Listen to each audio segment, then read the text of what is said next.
So అమ్మ ఒకసారి clear గా ఎక్స్ప్లెయిన్ చేయండి, అసలు మీకు ల్యాండ్ ఎట్లా వచ్చింది, ఏంది, అసలు ఏం జరిగింది అనేది మొత్తం ఒకసారి క్లియర్ గా మీరు ఎక్స్ప్లెయిన్ చేస్తే ప్రజలకందరూ కూడా అర్థమవుతుంది. ఒకసారి చెప్పండి క్లియర్ గా. 1994 ఇక్కడ శంకర్ రెడ్డి గారు, ఇంద్రసేనారెడ్డి గారు సర్పంచ్ గా ఉన్నప్పుడు ఒక సత్యనారాయణ స్వామి దేవాలయం కట్టాలి అని నాన్నగారు ఇల్లు అడిగినప్పుడు వాళ్ళు వచ్చి మంచి మనసు పూర్తిగా ఈ గాజుల రామారం పెద్ద మనుషులు స్థానం చూయించిపోయారు. ఆ స్థానం ఒక ఎకరం స్థానంలో వాళ్ళు సర్పంచ్ లో ఉన్నప్పుడు చూయించిపోయాక ఆ తర్వాత నాన్నగారు 2 సంవత్సరాలు ఈ కొండని మొత్తం క్లీన్ చేసి మంచిగా లెవెల్ చేసి ఆ ప్లేస్ ఆ ప్రదేశమే ఇది చేయడానికి నాకు 14 సంవత్సరాలు పట్టింది. ఇవన్నీ రాళ్ళు గుట్టలు కొండలు పెద్ద పెద్దగా మీకు అన్ని ఫొటోస్ వీడియోస్ కార్యక్రమాలు మేము 30 సంవత్సరాలు జరుగుతున్నాయి. అన్ని మేము 1996 నుండి ఏ కార్యక్రమాలు జరుగుతున్నాయి, కొండ ఈ అభివృద్ధి ఎలా చేసినాము, భక్తుల దృష్టికి ఎలా తీసుకొచ్చినాం, భక్తుల దృష్టికి కూడా రానియకుండా ఇక్కడ ఏ పనులు కానియకుండా ఆటంకాలు పెడుతున్నారు. మరి ఎవరైనా సహాయానికి వచ్చిన వాళ్ళకి కూడా ఈ షెడ్ వేయించిన వాళ్ళకి కూడా ఎందుకు వేయించావు అన్న ఆటంకాలు వాళ్ళకు కూడా భయభరాంతులకు చేస్తున్నారు. సహాయం చేయకండి, అది ప్రభుత్వం భూములు, అవి వాళ్ళు కబ్జాలు చేసుకొని ఉన్నారు అంటే మళ్ళీ కబ్జాలే చేసుకున్నారు అని అంటే ఇది 10 ఎకరాల ల్యాండ్ అలాట్మెంట్ అనేసి మనకి ఇక్కడ టిక్ చేసాము మెమో. ఈ మెమో GHMC మెమో మరి కబ్జా చేసిన వాళ్ళ దగ్గర ఈ మెమోలు ఉంటాయా? కబ్జాదారుల దగ్గర ఎందుకు చూపించట్లేదు? తర్వాత హైకోర్టు ఆర్డర్ కూడా ఉంది. హైకోర్టు ఆర్డర్ కూడా దీంట్లో మీరు కళ్యాణ మండపాలు ఏది కట్టినా అన్ని సరే మీరు డబ్బులు కట్టండి అన్న మళ్ళీ ఇంకో ఆర్డర్ వచ్చేంత వరకు వీళ్ళకి డిస్టర్బ్ చేయొద్దన్న ఆర్డర్ కూడా ఇక్కడ ఉంది. ఇది కదిరి మొహమ్మద్ అని ఆయన ఎండోమెంట్ మరి వీళ్ళందరూ మంచిగా జడ్జిమెంట్ అప్పుడు తీసుకొచ్చి మాకు ఇచ్చారు. జడ్జిమెంట్ ఇచ్చిన 6 నెలలకే ఈ గోడలు కట్టడం, విగ్రహాలు బయటికి తీసేసి ఆ అమ్మవారి క్షేత్రం గర్భగుఫలు, అమ్మవారు జమ్ము కట్రాలో ఎలా అయితే తపస్సు చేసిన గర్భ జోన్ ఉందో మన భాగ్యనగరంలోనే ఉంది. అలాంటి దాని మీద బుల్డేజర్లు వచ్చి అటాక్ చేయడం జరిగింది. VHP లో ఈ పిల్లలందరూ బజరంగ్ దళ్ పిల్లలు, VHP మూసాపేట్ జీవన్, అర్వేష్ వీళ్ళందరూ వచ్చి సపోర్ట్ చేశారు. ఇక్కడ ఉన్నోళ్ళు రాలేదు. వాళ్ళు ఎందుకు రాలేదో మాకు తెలీదు. వాళ్ళకు కూడా ఇదే చెప్పారు, ప్రభుత్వం ల్యాండ్ లో వాళ్ళు కబ్జాలు చేసుకున్నారని చెప్పారు. తర్వాత అక్కడి వరకు బుల్డేజర్ వచ్చాక అందరు పడుకుంటే ఆ బుల్డేజర్ మళ్ళీ శ్రీశైలం గౌడ్ గారు ఉన్నారు 2009లో 8 ఆర్డర్ ఉన్నాక కూడా వాళ్ళు ధిక్కరించారు హైకోర్టు ఆర్డర్ ని. రాజువ సగృహకల్ప పేరుతోటి రాజకీయ పరంగా వాళ్ళు కలిసి ఉన్నారు. కలిసి ఉండి ధిక్కరించి గోడలు కట్టి విగ్రహాలు బయటికి తీసి అది గూల్చేద్దాం అన్న స్థానంలో మేము అందరం ఆడ వండుకున్నాక కాపాడినాక ఆ దేవాలయం మిగిలిన వైఎస్ఆర్ రాజశేఖర్ రెడ్డి 3 రోజులకి అలా ఆయన నల్లమల అడవుల్లో అలా ఇన్సిడెంట్ జరిగినాక ఈ బిల్డింగ్లు అన్ని సంవత్సరాల నుండి ఉమ్మడి ఆంధ్రప్రదేశ్ ఉన్న అప్పుడు కొన్ని ఇబ్బందులలో తెలంగాణ అయ్యింది మన రాష్ట్రం. ఆ బిల్డింగ్లన్నీ ఆగిపోయాయి. 13 సంవత్సరాలు 12 సంవత్సరాలకి ఈ రాజకీయ పరంగా వాళ్ళకి పర్మిషన్లు దొరుకుతలేవు. పర్మిషన్లు దొరకకపోయేసరికి ఆ బిల్డింగ్స్ మూవ్మెంట్స్ కావాలని దొరకకపోయేసరికి లోపల నువ్వింత నేనింత అని మాట్లాడుకొని దేవాలయాల ల్యాండ్లు కూడా మీరు తీసుకోండి, మేము మీకు మధ్యలో రాము, మేము వచ్చి మధ్యలో రాము, డిస్టర్బ్ చేయము, మీరు వాళ్ళ మీద ఏ దౌర్జన్యం చేసినా మేము రాము అనేసి 35 సంవత్సరాల నుండి ముందు ఇల్లు కట్టుకొని గుడ్ల పన్ను మొదలు పెట్టిన మాకు ఈ ఇండ్లు చూడండి పాతగా పాకురు బట్టి గోడలు మొత్తం ఇవన్నీ పగుళ్ళు వచ్చినాయి. అయితే ముంగట 3 రూములు రిపేర్ చేసుకుంటూ దాని మీద రేకులు వేస్తే పగిలిపోతున్నాయని ఇది తెప్పించి వేపించి ఇవి నాగ సాధువులు, నేను అన్ని వీడియోలు మీకు చూపిస్తాను ఫొటోస్. నాగ సాధువులు వస్తే మన బజరంగ్ దళ్ వాళ్ళు, మన పెద్ద గోశాల, మన ట్యాంక్ బండ్ లో పెద్ద గోశాల వాళ్ళందరూ కూడా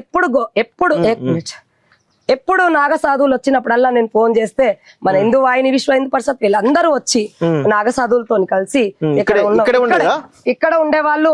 అక్కడ సత్యనారాయణ స్వామి గుడి ముంగట మరి అక్కడ కూడా ఉండేవాళ్ళు.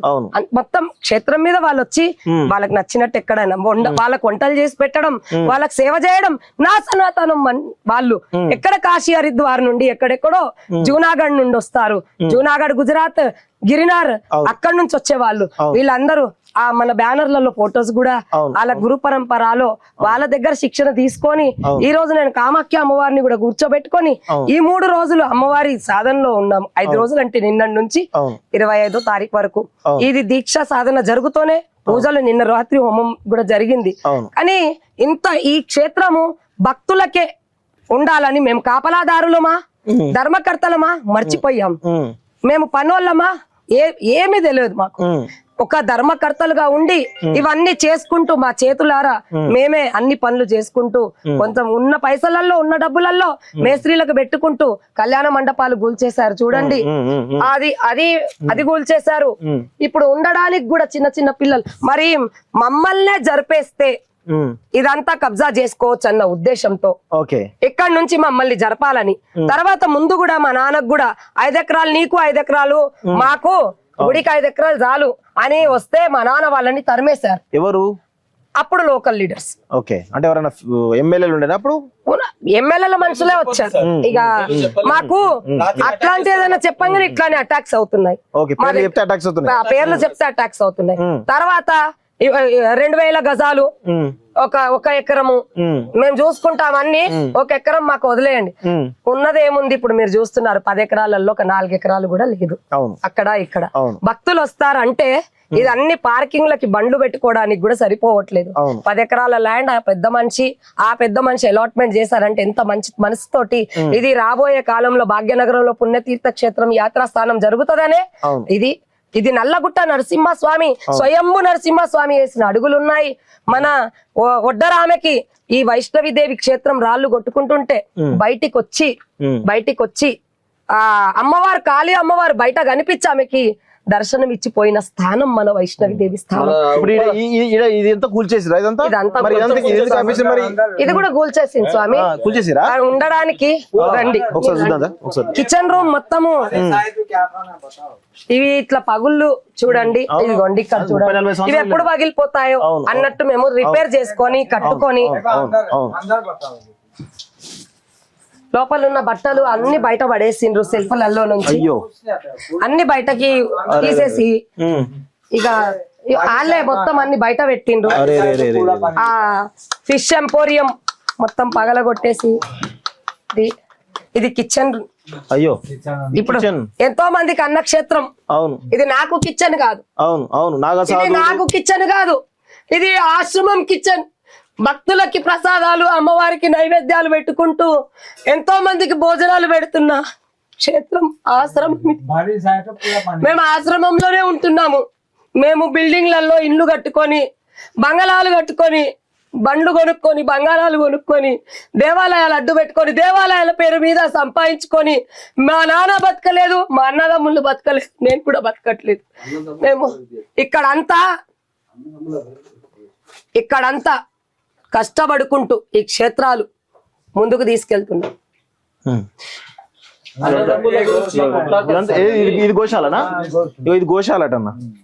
వాళ్ళ దగ్గర కూడా పోయి బోర్డులు పెట్టడం జరిగింది సార్.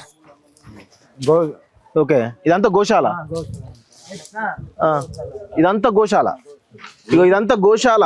ఈరోజు మన హిందూ ధర్మం సనాతన ధర్మం అని చెప్పుకునేటువంటి పరిస్థితిలో ఈరోజు గోశాల, గోవులు అంటేనే మన హిందువులకు ఆరాధ్యమైనటువంటి ఇదంతా గోశాల. ఏం భయ్యా పొద్దున అంతా గుంజుకొని పోయి ఇవన్నీ నొప్పులు అంటే మా పరువు నష్టమా? మాకు అమ్మవారు గురుమాత అంటారు.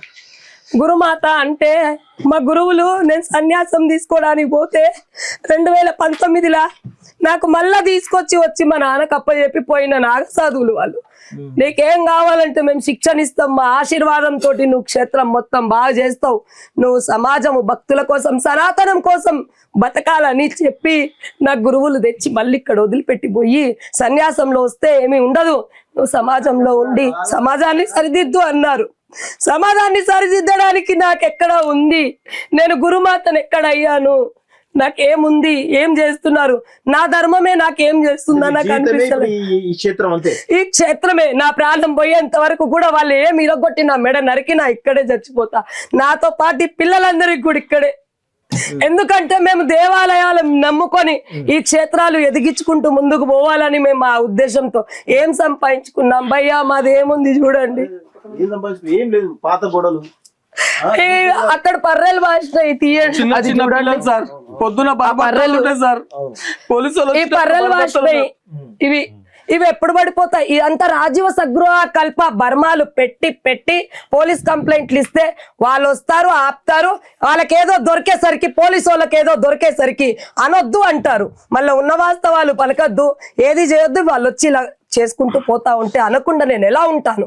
పోలీసు వాళ్ళు వాళ్ళకి దొరికే మూట దొరికేసరికి వాళ్ళకి బర్మాలు పెట్టుకోనికి పర్మిషన్ ఇస్తారు, వేరే వాళ్ళ ఇండ్లు కూల్చే పర్మిషన్ కూడా ఇస్తారు. అన్ని ఇండ్లు ఇట్లానే పర్రెలు భాష ఉన్నాయి. దానికి సరి చేసుకుంటున్న వాటికి కొత్తగా కన్స్ట్రక్షన్ చేస్తున్నారని కొట్టేస్తున్నారు. దేవుడికి సంబంధించినటువంటి పూజా సామాగ్రి అంతా మొత్తం టెంటులు, కుర్చీలు మొత్తం అన్ని పాడు చేసేసారు. ఆ రూమ్ లో దేవాలయం పూజా సామాగ్రిలు, సామాన్లు అన్ని పెడతాము, అదంతా కూల్చేశారు. కెమెరా వైర్లు పీకేశారు పైన. సీసీ కెమెరా వైర్లు మొత్తం ఈ రూమ్ లో ఉండే లోపలికి దూరి మరి అన్ని బయటికి పెట్టుకుంటూ పిల్లల్ని బయటికి పంపించి ఫోన్లు తీసేసుకొని కెమెరా వైర్లు పీకేసి కెమెరాలన్నీ కరెంట్లు కట్ చేసేసి